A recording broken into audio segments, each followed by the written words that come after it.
coming in. It's a gorgeous day outside, so it takes a lot of commitment to come in to one of these talks. As I said, I'm Samara Bolling. I work at Ntara. Today I'm going to really just talk about kind of what fuels my passion, like what energizes me. I'm going to walk you through it hasn't really been that long of a career, but my kind of long and winding career, just to show you how you never really know what one opportunity is going to lead you to. I kind of have an untraditional path to get to digital marketing, so I just kind of want to map that out for you, and then we'll leave plenty of room for questions at the end.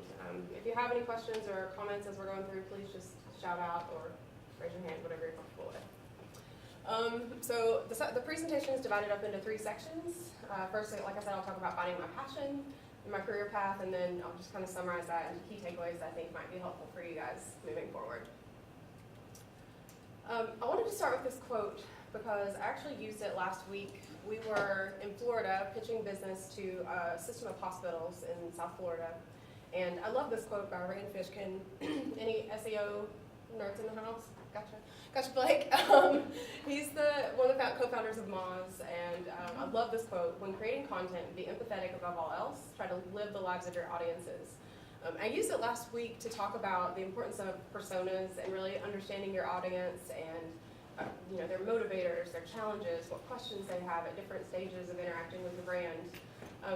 But as I was getting ready for this presentation, I realized that the reason I love this quote so much is because it really resonates with me as a person. Like, I'm a hugely empathetic person. I love to really understand what makes people tick, and I find myself often crafting my communication, even in my personal life, to fit the needs of my audience. So I thought it was a really great starting point for kind of kicking off who I am as a communicator and how I've really made a career out of communication. So I want to start, again, with just kind of these 3 top-level ideas of who I am and what energizes me. So I love making complicated things simple. Since I was a little kid, I've always really loved when people are having a misunderstanding or a disagreement. I like to jump in and be the mediator. When it comes to websites, which is primarily what Ntara does, I love taking a mess of a website and deconstructing it and reconstructing it back in a way that makes sense for the users. So when people ask me what drives me, we talk a lot at work about what's your why? Why do you do what you do? Or what's the brand purpose? My personal brand purpose, I love making complicated things simple. Number 2, I'm really driven by results. So if we are making search engine optimization updates to a website and we're conducting keyword research and really trying to massage the content and the structure of a page or the structure of a section or the structure of a navigation, I love keeping an eye on those metrics and seeing that what we're doing is actually impacting the results. And then lastly, I like to do things I'm good at. I think this may go without saying, but for me it's a really big deal. So, for example, in my personal life, you will never catch me playing darts, but I will shoot pool with anybody because I'm good at that, right? So naturally, I think we all tend to do things that we're good at, but the trick is always finding what am I good at, what can I make a career out of, and then how do you start to define your why, figure out what drives you, and then piece that all together in a way that's like, oh yeah, I can do this. Not only do I enjoy it, am I passionate about it, but I'm good at it too. So that's kind of the foundation for what I'm going to talk about today. You'll see pieces of this woven through my story, but I'll dive on into my career path now. So on the left side of the screen, you'll see there's kind of 4 buckets of work that I've done. It's been 15 years since I graduated undergrad. And I started out in journalism, and I moved into public relations, then I went into marketing, and now I'm in digital. So I wanted to really, like I said, just kind of walk you through that because it's a really long and winding road. Before I dive into any of those buckets, I'll kind of give you a few childhood things that stood out as I was reflecting. I wrote my first book at age 8. Now, don't get too excited about that. It was like hand-drawn on like folded paper. I'm the oldest of 5 kids, and it was about this babysitter who saved the day, like fighting off bad guys with dirty diapers. I really tried to find it so I could take some snapshots because it's hilarious. I couldn't track it down though, so I thought I'd just tell you that story. But at an early age, I realized, like, hey, I wrote this book, I showed it to my family, they thought it was hilarious. So this is that first, like, realization that, hey, I might be kind of good at writing. Okay, this is something I can pursue. At age 12, I actually got my first poem published. Also really hilarious. Let me see if I can remember. The last lines of the poem, at age 12, never had a boyfriend, never held a hand, like, imagine 12-year-old Samara. The last lines were, "Living without you isn't as hard as I thought it would be, but every night when I lay down, I cry myself to sleep." I don't know where that came from, but it won, and it got published in this anthology of young poets. So I got really good at like writing the alphabet across the top of a page and figuring out what words kind of seemed to rhyme together, and then I just also developed a love of cadence in copy. So really understanding the rhythm of what you're writing, and that's something I've really taken with me since then, and it's one of my favorite things to coach writers on is that cadence of, conversational writing. And then lastly, in high school, we had a high school newspaper and we had a high school yearbook. And I didn't want to deal with the day-to-day chaos of the newspaper, so I opted for a yearbook. Plus, after February, we got out early, first fourth period, we didn't have class, so I chose that. And so that's just kind of a snapshot of who I was leading up to college. And then, of course, began my journalism career.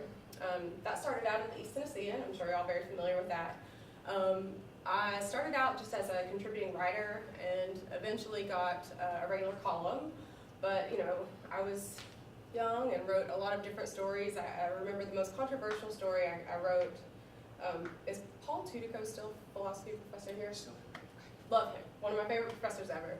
I was in his class, 3 classes in a row actually, where my friend and I would write articles, and we would come to class and he would rip to shreds our opinion articles in the class, and made me a stronger person, made me a better writer, made me a really good arguer, because he really encouraged us to think logically about what we were writing. One time, I hope this isn't still on the internet, it was mostly print back then, so I don't know exactly how much of this is online, but I wrote an article about defending my right to come to class in my pajamas. And he tore me to shreds for that. But it was really educational, and I really got my first taste of what journalism could be like, and not only the pros, but the cons that come along with writing for public consumption. After I graduated, I had a really hard time, as you might imagine. Well, in those days, it feels so old to say that, but it is what it is, right? In those days, the only gig in town was the Johnson City Press. We had a couple of kind of the publications in the ancillary towns around, Elizabethton, Bristol, Kingsport, but there wasn't a huge online presence for newspaper.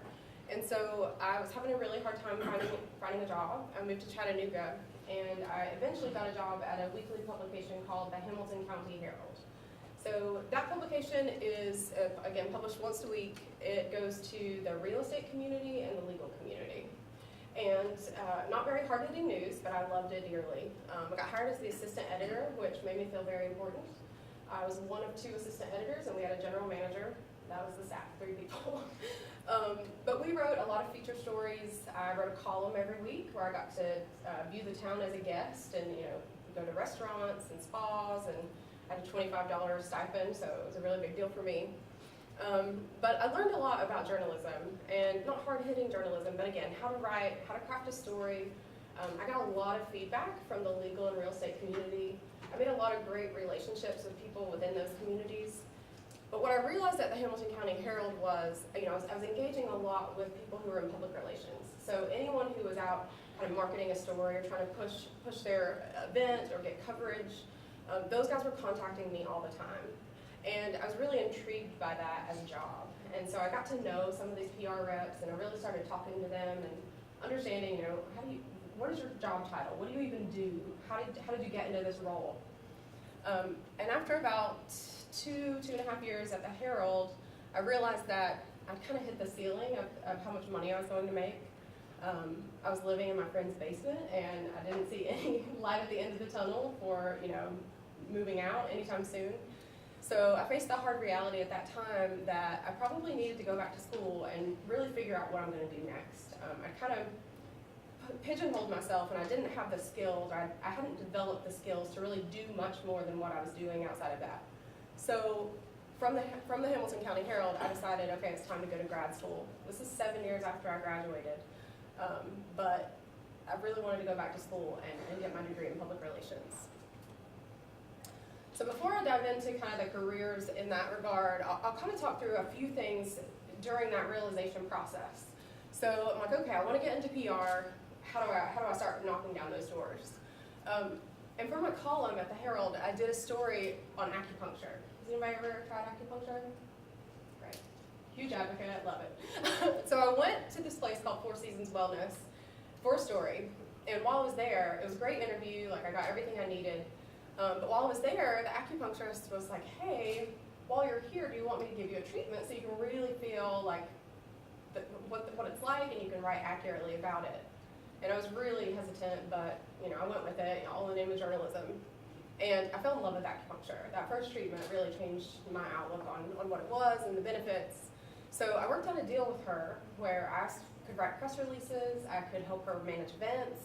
I helped, again, sorry about the dating of myself here, but Facebook was just becoming a thing for local business. So I started helping her get on social media and really start, creating events online and inviting people, and she saw really great results. So she was paying me an acupuncture treatment. It was a great deal.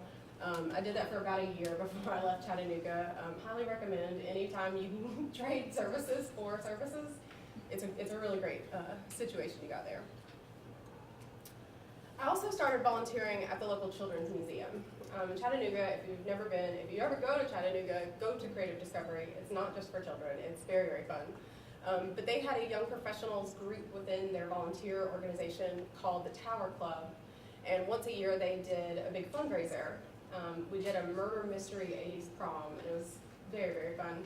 But again, I got to be, volunteered to be the press release writer, the social media person, just trying to hone those skills that I've been on the receiving end of as a journalist, but I knew I wanted to shift the tables, so I started trying to just gain as much experience as I could outside of my actual career. I moved back to Johnson City in 2010, and I really was looking for what I had at the Tower Club at the Creative Discovery Museum here in Johnson City, and nothing like that really existed at the time. So some friends and I got together and started the Young Professionals of the Tri-Cities. Again, I found myself in a PR role where as we were planning our activities and planning what the organization was going to be like, we needed someone to kind of be the mouthpiece and to help get the community involved. So once again, I kind of volunteered for that role. To be fair, they were both realtors and I had a little bit of experience in PR, so it only made sense. And then I was really looking around town to see, what other opportunities exist. How can I start to get this experience? I'm enrolling in, at that time it was the Masters in Professional Communication program at ETSU. But in the meantime, I really feel like I'm behind. And so what can I be doing to help propel my career a little bit? So I reached out to the Blue Plum Festival, the marketing director. I was like, hey, is there any opportunity for me to do some free work? I'm great at press releases, I'm pretty good at social media. And she was like, absolutely, I always need extra hands. So I started working with her, and that actually led to a job with what is now called the Positive Approach Group here in Johnson City. The owner of that company is Brandy Woodall. She also owns the venue downtown in the King Center. At the time, she was mostly doing weddings. And so I started doing that with her, and I was like, this isn't really my gig. Like, do you mind if I start developing some PR business for you? So together we created Collateral, and I just went kind of out door to door looking for opportunities for us to do business and help local businesses get their name out into the community. So we did work with appliance stores, we did work with individuals, we did work with politicians. Again, just kind of all in that same vein of writing press releases and organizing event appearances and social media, of course. Just anything I could do to get some experience. That's what I was looking for. And then lastly, in the public relations bucket, I got a GA position in the alumni office. And I'm sure, I don't know if you guys have seen yet, there's the ETSU magazine that comes out, I think, twice a year. That was the big responsibility there, but luckily I've been writing press releases all over East Tennessee, so I had some experience there and was able to kind of parlay those skills into writing for a new audience, which is students and recent grads. So while I was working at ETSU and working for a Positive Approach and really active with YP Tri, what I didn't realize is there were also groups called Young Professionals of Bristol. And so I forget the Kingsport one, but there were actually young professionals groups all throughout the region that a simple Google search hadn't turned up. So I got an email. Actually, I was doing a study abroad through the ETSU program over the summer in Spain, and I got an email from a lady named Jessica Flagg, who works at Eastman. And she said, I've been paying attention to the YP Try social media, and I see that you're the person behind that, and I just wanted you to know, I lead YP Bristol, and I just want to understand, like, basically, you're stepping on my turf. So we met up for lunch to kind of compare the visions of our different organizations and, you know, how we could work together and how we could, you know, divide up our geography or our efforts. And what eventually came out of that was Eastman was launching its first direct-to-consumer brand called Perennial Wood. And it was acetylated wood. I won't bore you with the chemistry of that, but it's actually quite interesting. But they were doing a decking and a porch flooring. And they needed some part-time help. So she's like, look, I know that you have this GA. I know that you're pretty, you know, already pretty busy working with Positive Approach, but I have an opportunity for you to come work for us about 20 hours a week. So I crunched the numbers and was able to work it out, and I started working at Eastman part-time. I had never done marketing before, and marketing, as you all probably know, is quite different from public relations or journalism. They're all really related, but the details of them are quite different. So that first year that I was working at Eastman was really challenging for me. I was working with a lot of professionals that really knew how marketing worked and had a lot of high expectations. So I often found myself working many more than 20 hours a week just to really get better versed in what I was doing. Luckily, that position turned into a full-time role. As the business kind of took off, demand went up, and there was a lot more need for collateral and trade show support and website content, and you name it. If there was a content need, our team was writing it. You've actually had several others, I think, from the Perennial Wood team. Jessica, who I spoke of, and Rachel Kane both have spoken at this, I know, for the Energize events. But we had a lot of fun. We did a lot of hard work, but we really learned a lot about product marketing and really direct-to-consumer marketing, which was new for Eastman. So we were really learning that Eastman is typically higher up in the value chain. They're typically selling to people who sell to people who sell to people. So through this project, we all kind of had a learning experience together. However, after about 3 years, that project fizzled out, and they dissolved it, and everyone who was on that team either got placed somewhere else or was actually let go from the company. Luckily, I was able to move into another team, same role, just marketing molecules for a change. So I joined the Additives and Functional Products division at Eastman, also as a marketing communications rep. Still doing a lot of the same kind of stuff, but a big stretch because, you know, when you're marketing decking and porch flooring, it's easy to put yourself in the position of the consumer, right? You may have never purchased decking before, but you would understand what you might be looking for if you were purchasing decking. I had no idea what people were looking for if they were purchasing solvents or any other molecule for that matter. So again, huge learning curve, but as you can see, like this over time, even though I was a good writer as a kid, I was a decent writer, you know, my whole life, and those skills really transfer with the new positions. And then of course, I started getting involved with AAF while I was at Eastman as well. The reason I put this in the marketing bucket is because no matter what role that I've ever served with AAF, we're always marketing the organization, we're always marketing those events. And so public speaking too, for the first time I was in the position to get up and really speak to people about what we were doing.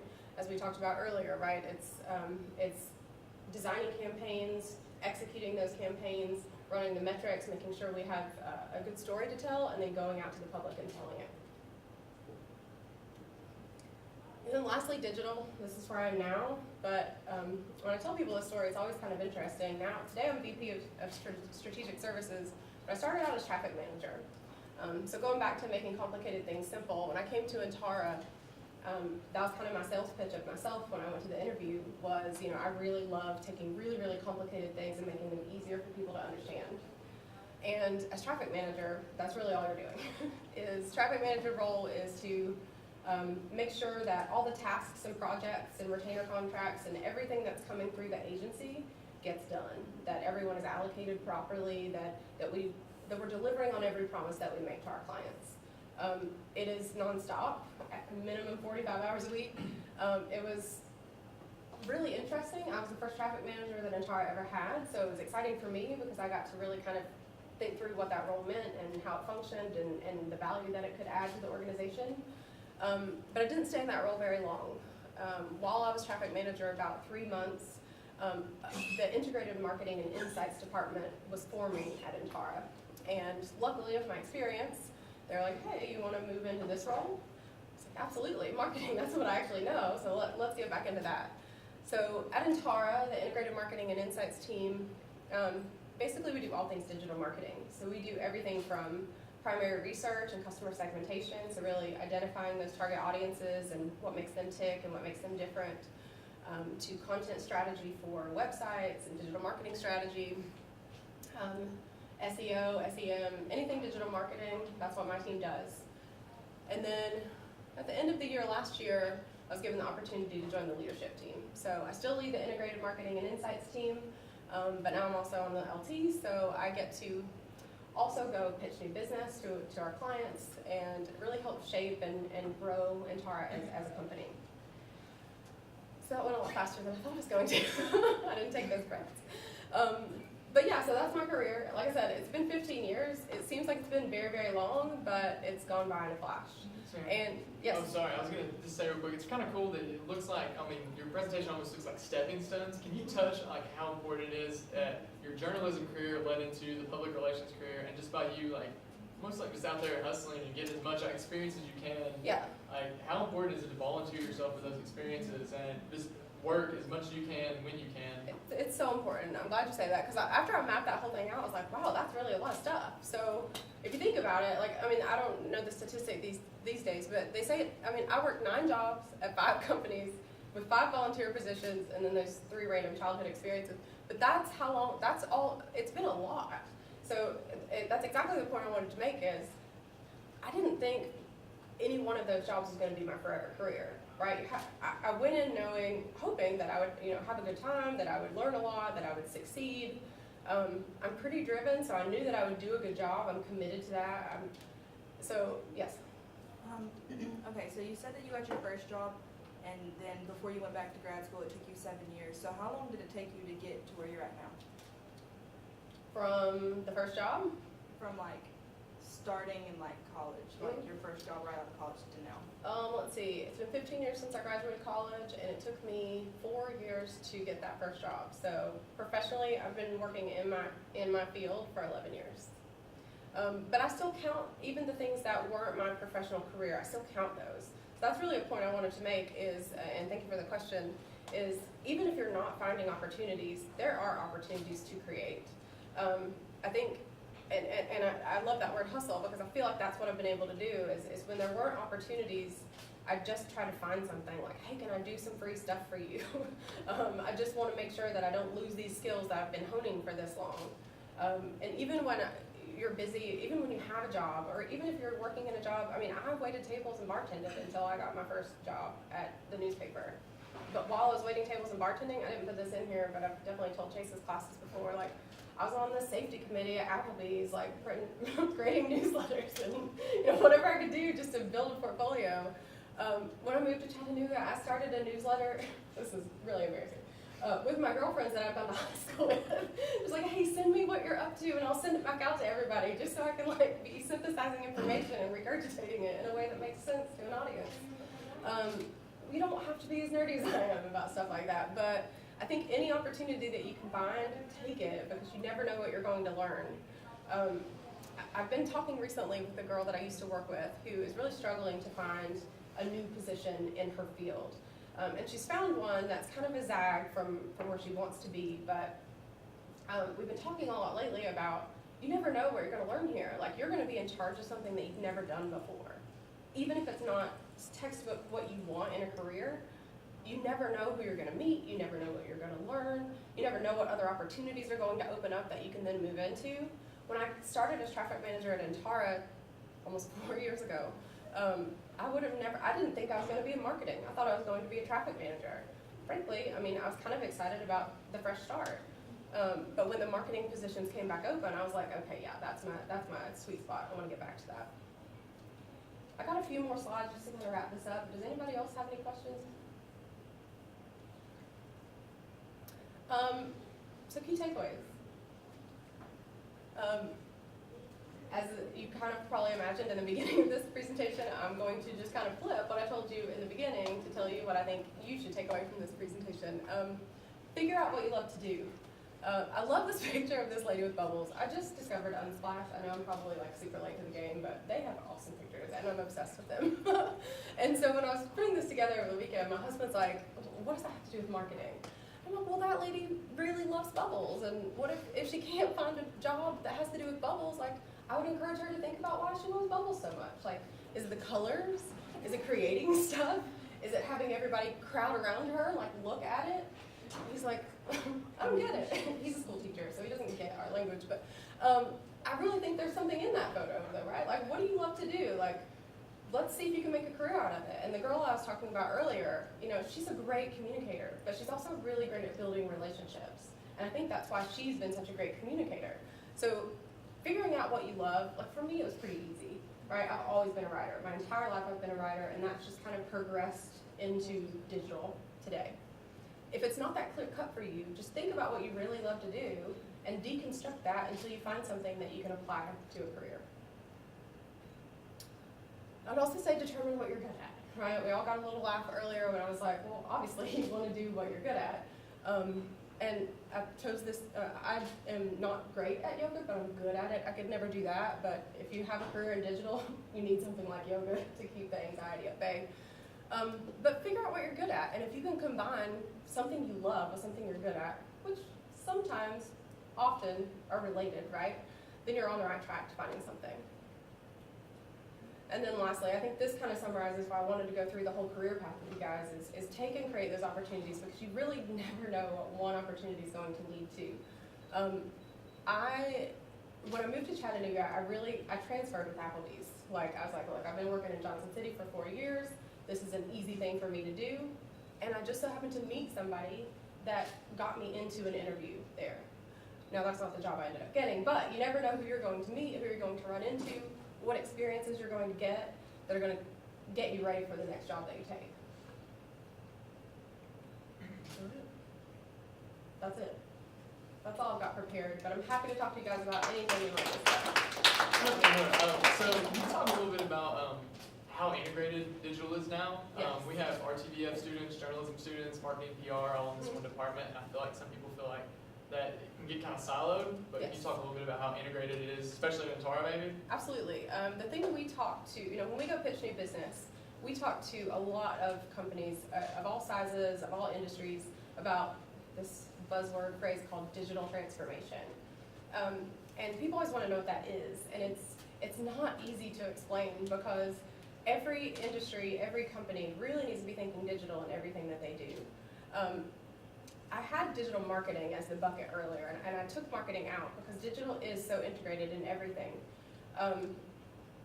We no longer live in a world where you can write your copy, for example, and then say, okay, how do we put this on the web? We want all of our clients to think digital first. So, when we plan out personas, for example, that's something that I'm very passionate about. Again, that target audience, how are those divided? We want to be thinking about how does every one of those audience use the internet? Like, what are they on their phones? Where are they going? What channels are they using? We're thinking digital first for everything that we do, and we're encouraging our clients to do the same. We deal with a lot of manufacturing companies. That's one of our main verticals that we target, and I think just generally speaking, that's where there's the most room, to really progress into thinking digital first. We have clients, for example, who, when we start our engagements with them, fax machines are the #1 way that they're taking orders. And we're like, that works for your current client set, but as they get older and a new audience kind of comes into purchasing, you really need to be thinking about how they prefer to do business. We've been talking a lot lately about the Amazon effect, where all of us shop on Amazon or a similar website. And even though Amazon isn't a direct competitor to your local hospital, the way that you experience Amazon influences your expectations of your local hospital and how you engage with them. Healthcare is also another vertical that we target. So it's interesting you ask that because it's something that we're always talking to our clients about. Even some of our most savvy, like sophisticated clients, it's easy for them to slip and start and not think digital first. But digital is completely integrated into, I mean, just think about it. Anything you do, I mean, anything I do, I'm looking at my phone first. I'm Googling something before I take action to do just about anything new. Great question. So a lot of our students, excuse me, are of course from this area, but then we have some other, further abroad and further down the state. Can you talk a little bit about the difference between finding opportunities around here or where they're from, like their local area, versus going to a larger market? Because I know a lot of times students will say, well, I'll just go to Atlanta, or I'll go to Knoxville, or I'll go to DC. Yeah. I'm just curious what you think about, being from this area, having lived somewhere else and come back. Yeah. What are the pros and cons? Absolutely. I think that today is a lot different than when I was graduating undergrad, primarily because remote positions weren't really a thing then. And frankly, there just wasn't as much opportunity in digital or the like. I'll back up and say Ntara was founded in 1999, and one of the main drivers for starting the company was the two founders of our company actually started the digital media department here at ETSU, and they kept seeing their students leave the area and go to New York City, Chicago, Los Angeles. And we were like, man, these guys are so talented, like we need a place for them to work here. So they started Ntara, and it's evolved a lot over the years, but it's still, there are agencies throughout our region. There are corporations throughout our region that need not only digital, but marketing and public relations support. And today also, with remote positions, it's really just changing the game. I've worked with so many people over the years who kind of quit the companies that I was working with and didn't have to leave the area, who could find remote positions where they're doing similar work from their homes or from a shared workspace. I don't think we live in a time anymore where it's required to go move to a metropolitan area to get a job doing what we are naturally good at or love to do. I think, well, it's funny too because we say this at Ntara all the time. When we go pitch business, sometimes, well, I should say, previously, I think people were surprised that an agency was coming out of Johnson City, Tennessee. Today, people aren't that surprised. There are agencies, there's great work being produced all over the country, even in small town USA. Like it's everywhere. I don't think it's the case anymore that you have to travel or relocate. Yes. So you talked about how you started out in journalism and you've written press releases and those types of things. So my question is, what kind of ethical dilemmas have you faced during your time as a writer? Wow, that's a great question. I think I've been pretty guarded from ethical dilemmas just based on the nature of my work. As a journalist, I worked for a weekly paper that we did mostly feature. So I can't say I faced anything ethical there. I'm trying to think. Ethics and integrity are pretty high on our priority list at Ntara. We do a lot of primary research, and often we're, I know the client might not like this, but we need to be really honest about it. So as far as an ethical dilemma, I don't know that I've really faced many. Did you ever have to write a bad review for a I never, so I've written a handful of what I would call bad reviews, but I always soften them up. I do a compliment sandwich where it's like, this was great, this was kind of terrible, but this was super great. And actually the worst experience I ever had writing the column, I was at a place, and this is so random, but I ordered what was called the BLT pasta, and I didn't realize it was going to come out smothered in mayonnaise. And, I know, disgusting, right? But so I was like, thinking it was like ranch or something, and I was eating it, and I was just like, oh God, I can't write a column about this, and I'm like, what am I going to do? I'm young, I don't really have that much money, I've spent my $25. And so they came over and they were like, is everything okay? And I was like, I cannot eat this. And they didn't even know I was working, they didn't even know I was writing a column. And on the house, they kind of flipped it and let me order something else. So I don't know if that's really an ethical dilemma, but it was like, I even said in the story, I ordered something that I didn't like and they replaced it, no charge. So, yes. So I have, both here and other places that I've taught, I have a lot of students that ask me about things like preparing for internships and so forth. Mhm. And I noticed that you had a background in the humanities. You talked about writing. Mhm. I had Paul Tudigo to change my life. I had He's a a lot few bigger. classes. He and Kelly Dorgan, highly recommend. So a lot of times what they're asking is sort of what kind of technological skills Mhm. do you need to have? Do you have anything to say about like other skills that are valuable that you would look for, like writing or strong communication skills? Absolutely, yeah, I think, especially on my side of digital, so in the content strategy and writing and research, you have to be a good communicator. It took me a long time to realize that was a marketable skill, or that being naturally good at social media and understanding audiences, when you're really good at it, you don't realize that, hey, not everybody's good at this.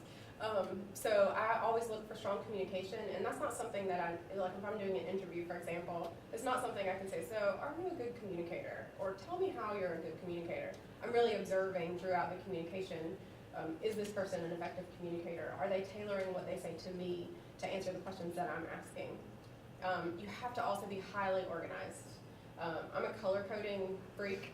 I've got OneNotes on OneNote, and a color coded calendar. So organized, definitely a good communicator.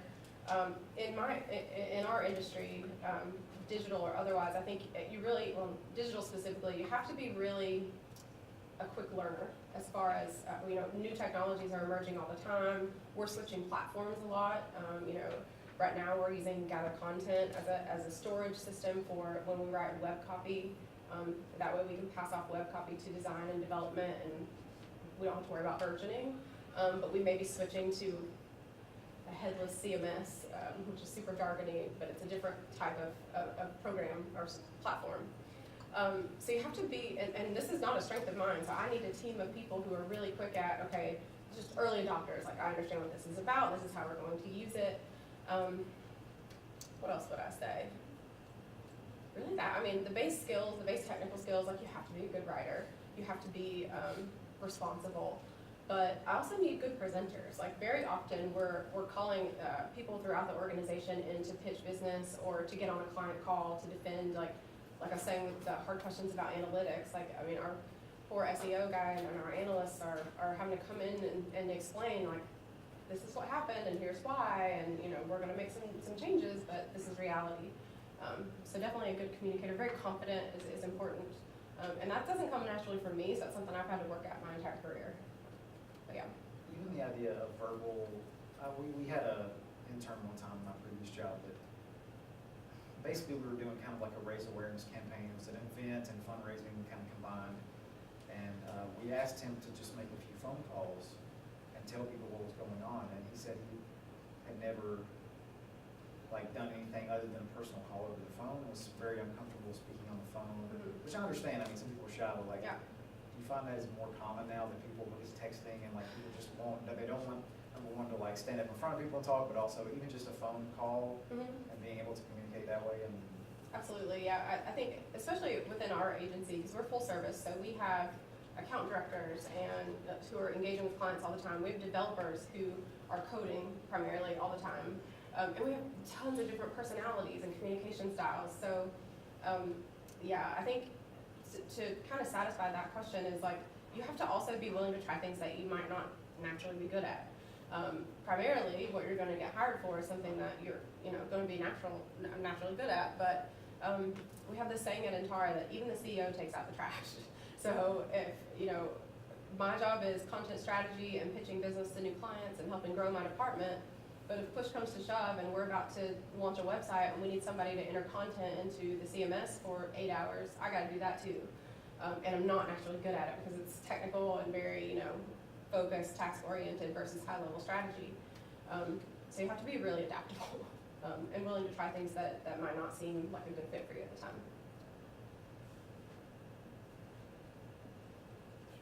Anybody else?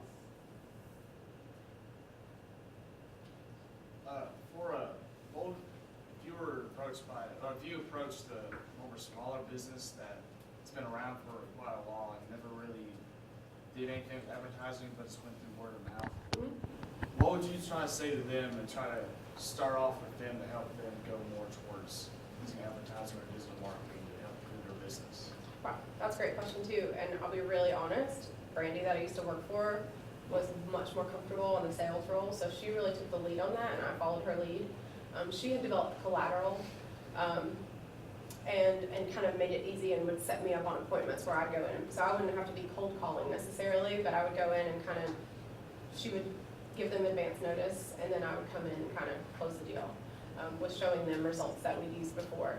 I can tell you what we do at Ntara sometimes, which is helpful, and we're starting to do a little bit more, is just kind of doing a light audit. So I'll use the website, for example. We pitched business last week in Florida, and as part of our pitch, I did a light content and UX audit of the site, kind of took inventory of what I thought was working well, what wasn't working well, and I went in with slides, and it was nerve-wracking to say, here's a couple things that are really good, but here are some opportunities where we think you could improve, and here's what we would expect to see. So we talked to them about persona focus, and what we did was we actually reworked their navigation just in a prototype, or just in a comp, to say, if you just made these slight changes, we think your audiences could get to this content a lot better, and we would expect to see an increase in clicks, at least visits to these pages.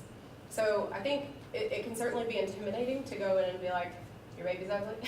But if you go in and say, again, the compliment sandwich, right? Like, you're doing these things really well. It's really impressive. Like, you caught my eye. I'm a recent graduate, or I'm a student. I'm getting experience in this. I'd love to help you do X, Y, and Z. I don't know if that's appropriate to be like encouraging you to do that, but it's certainly what I did, and I had help. But I think every small business that we worked with really benefited and appreciated the guidance. We also, and I know you still do this through ETSU, is through different classes. We're given the opportunity to work with local businesses too, and kind of get in that way. Just to say, let me come up with a campaign for you, or let me help you get the word out a little bit. So it can be kind of tricky, but building on John's question, yeah. is there like a learning curve, or do you have to kind of, I don't know, walk that line in between giving them recommendations, but also putting it in terms that they're going to understand? Like, if you're going to say, hey, you need to optimize your content for SEO, I mean, you can't say that in a meeting, right, to a small business. Right, and that's knowing your audience, and Yeah. that's one of the things we work with all of our clients on too, is you can't speak in your language, you have to speak in the language of the person you're speaking to. So especially at the small business level, who are people, they're not living and breathing digital every day, and SEO is probably one of the biggest opportunities for most businesses out there, especially those who are less educated. What I always say is, do you want to show up in Google, or how do you show up in Google results? And primarily, especially at the small business level, they likely don't know. It's just not a big area of focus. I mean, we're working with large corporations, and sometimes they're unaware of how they're showing up. So if you can go in and say, communicate something that resonates with them, like, hey, when you search X, are you showing up in the results? If they don't know, then you can, if you have a tool that you're using, or if you can just literally go into Google and show them that they're not, it's a great way to get your foot in the door, I would say. And it's something that's likely not on the radar of a lot of businesses. Do you think that it should be on the radar, like for the future? Like all small and like local should start like paying more attention to that? Absolutely. Yeah, I think that goes back to the question earlier about how's digital kind of integrating into everything. If you're not optimizing for organic search, I mean, I totally understand if paid search isn't in the budget. Like, we see that all the time, even, again, at the large corporation level. A lot of organizations just don't have a budget for paid search. Totally understandable. But outside of paying someone to help you optimize for organic search, it's a low barrier. So yeah, I would say any small business, any size business, people go to Google for everything at any stage of the conversion, whether they're just becoming aware about something, if they're really considering, no matter where they are in that conversion, they're definitely going to Google. And so it's really smart to be optimizing for that and not just leaving it up to chance. And a big part of that, as you guys probably all know, is just generating content that answers questions that your audiences have. Which is a pretty simple thing, I think, at least a simple concept for businesses to grasp. Like, what questions do you get every day from your customers? Is there content on your website about that? Like, let me help you start generating content that answers user questions. naturally over time, I mean, that's gonna build search equity. On her question too, she made a great point, is like, should it be on the radar? Are you seeing a lot of, not necessarily small businesses, but like medium-sized businesses, I guess, like having in-house agencies being developed like within their own like organization, like hospitals, for example? Yeah. Are you seeing a lot more of that come around? Every hospital that we've worked with since I've been at Ntara has an in-house agency. So are you competing against their in-house agencies? We're working with, Okay. that's a great question, I can talk more about that. Our best case scenario is that we act as an extension of the in-house agency. So, particularly in healthcare, you know, there's just a small team trying to do a lot of work. So the way we kind of position it, and the way it works best, is when we're like, outsource what you can to us. Like, what you don't have the skill set to do in-house, outsource to us. We'll work with you. We'll help you develop the strategy. We'll help you execute. But that way you can focus on the things that you guys are really good at and know how to do, and we can supplement. So sometimes we're helping, you know, present to their leadership team as part of the team. Sometimes we're just setting them up for success so they can turn around and go sell it inside. Is there a lot of conflict there, or is it pretty much, are you guys just working cohesively? Or Working cohesively. There shouldn't be any competition. Right, I just between didn't know if us. they felt like this agency was coming in kind of like stepping on our toes at all with that. Any feelings like that, or is it all? Not in my experience. Typically when somebody's looking outside for extra help, Yeah, they're looking for that extension of their team. Cool. So, yeah. Can you talk to challenges you may have? So like you may have two different healthcare clients. Mhm. You can't, like from your perspective, you can't make them like compete against each other. Right. Can you talk to that a little bit? Yeah, we don't work with direct competitors. So for example, one of our hospital clients is in Eastern North Carolina, and then we just pitch business to a hospital client in Florida. While they may compete for organic search, like nationwide for educational healthcare content, they're not competing for localized search or that kind of thing. Same with manufacturers. We also specialize in technology. Like it's just an entire philosophy. I mean, and I think pretty standard. I think best practice is don't do work with two competitors. Yeah.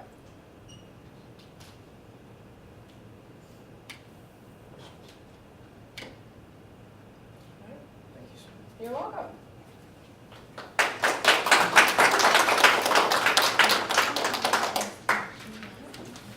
Guys, I think that's it for Energize this year. Thank you all so much. That's the last Great. one. That's the last one.